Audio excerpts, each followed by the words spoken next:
It's your boy Jose from Big Meat Sports. How are you guys doing today? Now, before we start our video, please don't forget to like, comment, and subscribe to the page. Really helps this page out. Thank you for my subscribers already. And for you guys on the fence, just hit that subscribe button. You might like what you see. Now, let's talk about week 5 of an NFL football. Had a lot of interesting games, and I just want to say, one, my Cowboys won again. I'm happy about that.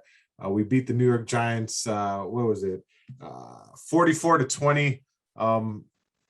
Hey, look, this was an injury-filled game, and I just want to, thank God my Cowboys came out with no injuries, no significant injuries. But it kind of sucks on this game.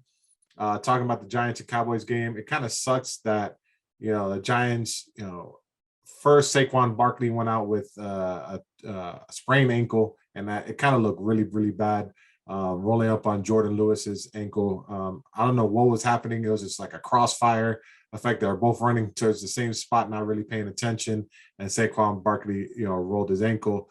Then Daniel Jones and so on and so forth. I think a wide receiver. It kind of sucks because you want to see your team beat their best, and it looked like we're beating backups. So, Mike Glennon did go out there, toss the ball out to Kadarius Toney, which Kadarius Toney is an interesting piece for the Giants. I don't think they've given him the ball enough to start off the year, and this man is kind of shifty. He's a playmaker with the ball in his hands. But the Cowboys got it done again, starting off with the run game with Zeke pounding the ball and Pollard. I mean, it's just making Dak's job even easier. Finding Amari Cooper, CeeDee Lamb, so on and so forth. This wide receivers all over the place and tight ends, coming open. It's a well-rounded win. I do like to see our defense keep the Giants points down a little bit. Trayvon Diggs, another interception, leading the league with 6 interceptions on the year, but I need a little bit more on the pass end. We're doing really good job on the run stop. I'm liking what I see. It's a total shift from last year, but this defense is flying off the ball on the run stop and forcing teams to try to beat them in the air. And I think that the offensive side, Kellen Moore is again in his bag, and creating the play calls that he has it's outstanding. It's like, it's one of those things that you're week in and week out, you're trying to see what creative play is Kellen going to come up with next. And the one creative one I saw this week was the Zeke touchdown where Dak had, fake pitch, then looked towards his left, and then threw it to Zeke. I mean, that was a really creative design. And then the Cedric Wilson where they threw it back to Cedric Wilson. He had two options. Noah Brown and CeeDee Lamb open. He went with Noah Brown, underthrew him a little bit, and missed a potential touchdown. But hey, look, I believe Cedric Wilson throws that on a dime next time. We'll see it and go from there. But it was a really good game for the Cowboys. Got the win, did what we're supposed to do, take care of our home field advantage, and take care of the weaker teams. And I think we did that. For the next game, Bucks and Miami, man, Miami got destroyed, 45-17. I was watching this game, and it got out of hand pretty quickly. Well, actually, at the beginning, Miami looked like, they're ready to pull off the upset, but their defense couldn't really stop it, Tom Brady and staff. And my question was, are the Dolphins really paying Xavier Howard all this money to get beat by Antonio Brown? Now, granted, Antonio Brown does this to most corners, but if I'm paying a corner, what I think Xavier Howard's making 16 million, maybe 17 million, if I stand corrected, a year, and he was just getting burnt. And all the other corners, I think Byron Jones also played, and he was getting burned, and people, defense just didn't look good. They barely had pressure on Brady. When they did, Brady came back and threw dimes all over the place. So it's something with this Dolphins team. I mean, man, it's kind of frustrating to see because you saw the potential that they had last year, and it just felt like everything was clicking. And to come into this season, I know a lot of Dolphin fans are frustrated on what's occurring, but it's troublesome. And I think that when they go to London, that's a must-win game, because if you lose to Jacksonville, look, somebody's getting fired. I'm just gonna tell you right there, somebody's getting fired, and I don't think it's the head coach. I think it's gonna start with GMs and offensive coordinators and so on and so forth. But somebody needs to start going and because it's looking bad. It's just bad offense, bad defense. I mean, Brissett is holding on to the ball way too long. The route concepts is just taking too long to form, and I just feel like the Dolphins are a better team than this, and I still have high hope, and I think they're probably like a trade away, or somebody, a big name, because to be honest with you, they're not doing it in the draft, and I feel that they need to trade for somebody and give up some of those draft assets, because the past few years, you guys the Miami Dolphins have been failing miserably in draft prospects. I mean, it's a reoccurring theme, and you thought it was just 1 or 2 years, but it's going back for a good 4 to 5 years now, and it sucks because I do root for the Dolphins. Again, that's home team, and I try to I want them to win, because of my friends, and I feel bad for my friends because when Dolphins are winning and the Cowboys are winning, everything's good. We can celebrate together. We can have a beer together and so on and so forth. But man, when the Dolphins are winning, when the Dolphins are losing, it's just my friends just go quiet, or they're gonna rag and talk shit about the Cowboys, which then gets me pissed off. But hey, it is what it is. But it's better when the Dolphins and Cowboys are winning, to say the least. But Tom Brady, I mean, the GOAT went out there and threw 5 touchdowns, and I think some of them were unnecessary. He's throwing with already a 20-something lead, and he's still throwing touchdowns. So I mean, I guess he hates Miami that much to do that. But I mean, there's other games out there. The Bills and Chiefs. I mean, look, Josh Allen is looking like an MVP out there. There's no fear in this kid. This kid is chucking the ball around, even in the rain. I do feel that Josh Allen is in the MVP race, and we'll talk about that in a little while. But I mean, Chiefs are kind of looking bad, and I want to know what's going on with Mahomes and the Chiefs. I know their defense is really, really bad and historically bad. I think they're in 29th or 30th in total defense. They can't stop anybody right now. And the offense, I feel like Patrick Mahomes right now is just trying to hit that home run ball instead of taking his, dinks and dunks here. And to his defense, their running game is not really doing anything right now. And to help out the passing game, you need at least a decent or a little bit above average running game, and they're not getting Nathaniel with this running game.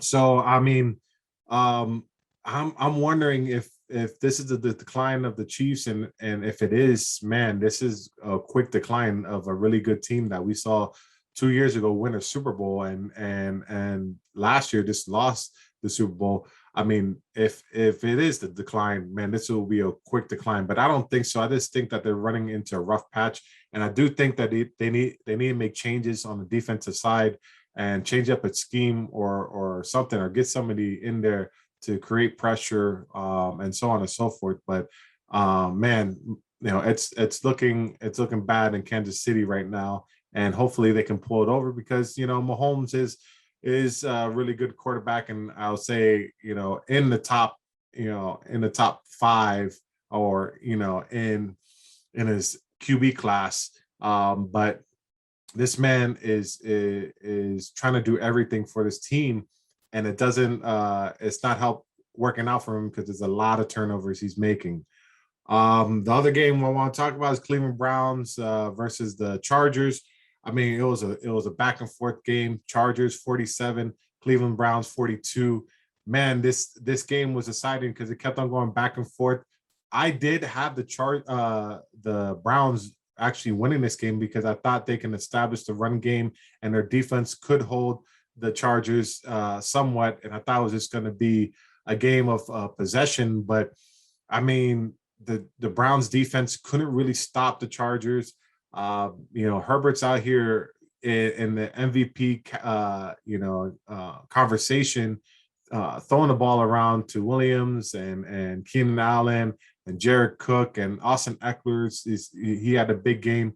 So it's exciting to see the Chargers, getting over that hump because in years past, the knock on the Chargers was they're always were going to shoot themselves in the foot when it came to big games. And I feel like they are taking care of those big games, one beating the Chiefs. And this was a big game playing the Browns. And I feel like they did just that and took care of business. And even though it's a high scoring game, it's pretty alarming for the Chargers defense. But sometimes a team has your number, offensive wise, and your defense is not on par. And I'm pretty sure that the Chargers defense will come back and better for next week because you do make adjustments on a week to week basis.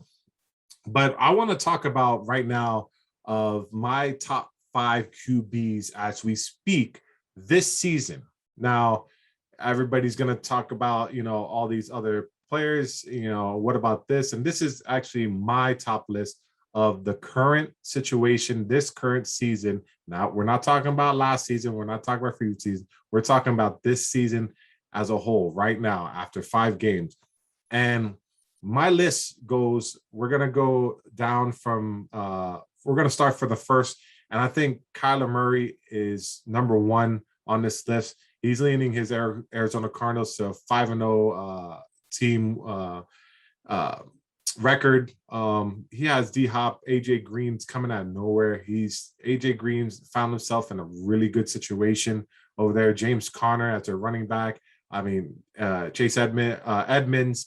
They have a lot of good weapons over there. I think Kyler Murray is doing a good job of distributing the ball and making really good decisions.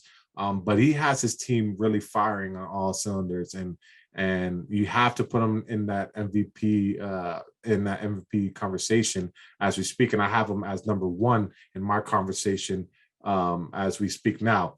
Now, my second is Justin Herbert. I mean, this kid is out there throwing the ball, slinging the ball around.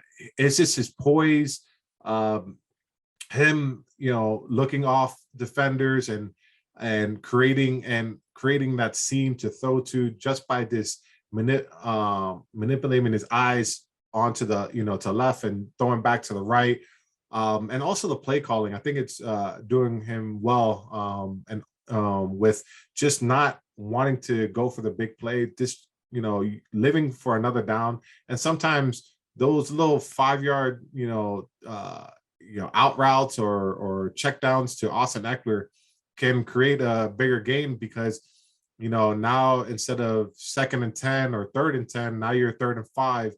And I think he's really doing a good job of game managing and taking over the game when it needs to be. So, Justin Herbert is really doing his thing.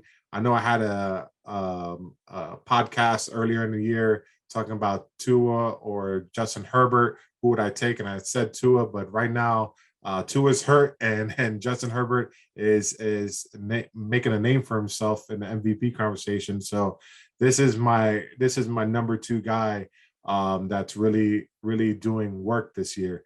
Number 3 is Josh Allen. He's 4-1 again, going into Kansas City in that environment and with all the elements that he had to endure, and just going out there and being himself. Now, Diggs is having a really good year, but Emmanuel Sanders, I think that was a really good pickup for these guys because it just spreads out the offense. I mean, yeah, you got Cole Beasley there, but the tight end Knox is having a really good year as we speak.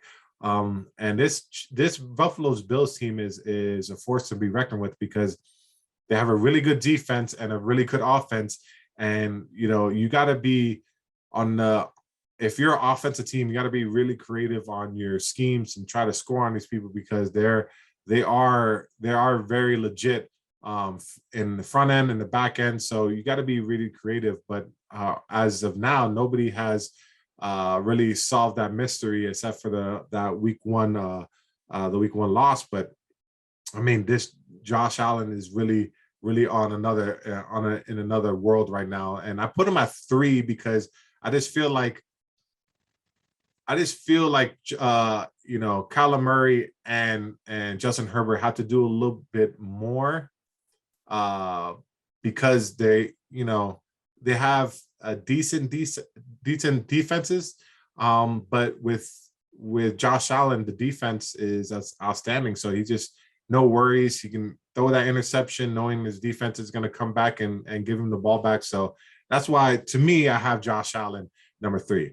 Number 4, I got to put my boy, Dakota Prescott, Dak Prescott at number 4. Look, right now, Dak is on fire. At the last stat that I read, he's completing 70% of his passes, and he's just managing the game really, really well. I mean, he's not trying to do too much in the passing. I know that the first week, he went out there almost threw for 60 passes and we almost beat the Buccaneers, but we tailed it back a little bit and we trust in our run game. Zeke and Pollard are just running the hell of the ball. Why would you take it out of their hands while they're running that well?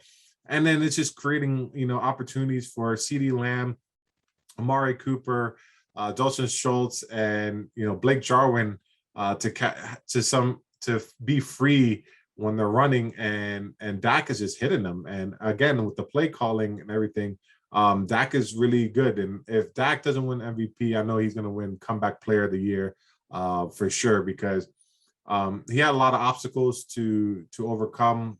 First, overcoming the leg injury, and just as a mental aspect of going back out there.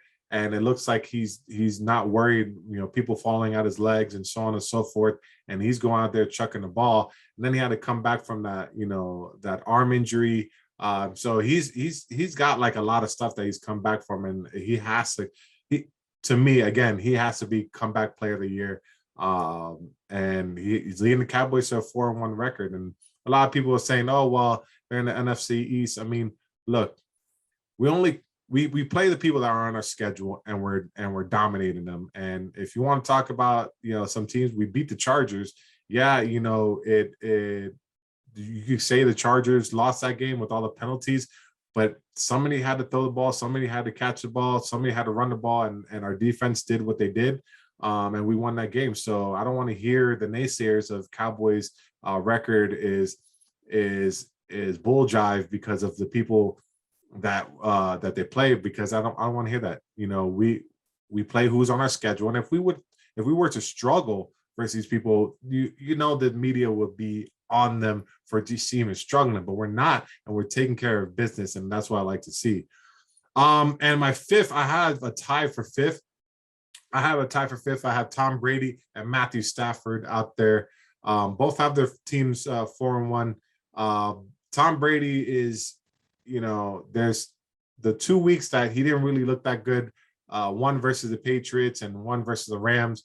And he was actually 1-1 in those games, but came back and threw those 5 TDs, versus the Dolphins. And he's looking like the younger Tom Brady. This guy looks like he's not losing a step. And I'm putting him at 5 because I feel like the other quarterbacks ahead of him are doing more doing more to in the conversation. And Matthew Stafford, I mean, he started off hot. He's kind of tailing off right now. the past few games haven't really been on point with his wide receivers and his accuracy. But he's having a really good year. Again, he has his Rams at 4-1. He's got a really good defense back there with Aaron Donald and Jalen Ramsey in the back end. So, I mean, I have him at 5, and this is again my top 5 QBs for this season as we speak. I'm not talking about last season. I'm talking the current what their resume says right now for this season, and that's my top 5 QBs as we complete week 5 of the NFL season. But yeah, it was great games all the way around, especially that Baltimore and Colts game, which I thought Baltimore was out and dead in the water, and they came back roaring to win this game. And it was a great weekend all the way around. Even though I lost on my bets, I think the bets that I had on Instagram where I was 2-2. But I'll try to make better bets. So if you want to see the bets of the week, please visit us on Big Meat Sports Instagram page. We are interactive, and let me know on IG. Let me know who is your top 5 QBs for this season as we currently speak, because I'd like to see some of your guys' input and see if you guys have the same list as me or might have changed a little bit. But again, this is Jose from Big Meat Sports. Thank you guys for tuning in. Don't forget to check us out on YouTube. Check us out on Spotify. We're all over the place, and also on Instagram. And again, thank you for tuning in, and we'll catch you on the next episode.